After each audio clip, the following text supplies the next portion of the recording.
I'm not the best at improv. I make art for my D&D game. Well, honestly, I don't think you need to be amazing at improv to host D&D. And that might be a bit of a hot take, but I'll explain that a little bit while I figure out what I'm doing with the map. So, I really do feel like there's two types of DMs. You can be the type of DM where you make very little notes and you improv everything, and you don't know what any characters are going to say you don't know what any NPCs are going to say to the characters, and you just improv it all and you wing it.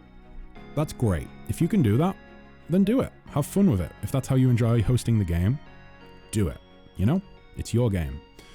There's the other type of DM, which makes massive amounts of notes, and you maybe have a couple of quest options that you know out, and you decide like how they might end up leading to the quest. If you know your party well enough, you might have some scripted dialogue that you decide to throw in that certain NPCs might say to the characters at a specific time. Just little hooks to kind of remind yourself and keep you on track for the session. Now, that doesn't mean it's going to be railroady. It doesn't mean that at all. It just means that at certain moments, certain things might happen.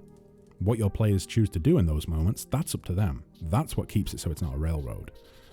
Now, I certainly am not the first. I am not an improv guy myself. I love having a little bit of prep. I love doing my prep and figuring out what's going to happen or what might happen. And then the improv part of it comes from, oh shit, I was not expecting my players to do this. How do I work with what they're doing? And that, honestly, that just comes with practice. That'll just come with practice. I mean, I've been DMing for, oh God, what year are we on? 2022? Probably 8 years, something like that. Maybe less, maybe like 6 or 7 years, something like that. Not a long time, really, in the grand scheme of things, compared to some people who have been DMing for 20, 30 years at this point, which is crazy to me, but either way.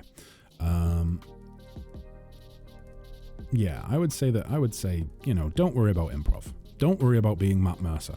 I know a lot of people that have been getting into the game over the past few years have a lot of respect for Matt Mercer, and I understand that totally. He's an amazing human being and an amazing DM. But don't worry too much about being like him, because at the end of the day, he's a professional boy who does professional things, and he's also getting paid to host D&D. So I mean, he's gonna be at pretty top tier level, right? As great as he is, I think it's a bad idea to beat yourself up for not being like Matt Mercer, but at the same time, maybe treat it as something to strive for. And just have fun with it. That's the most important part of it. I think he would probably say the same.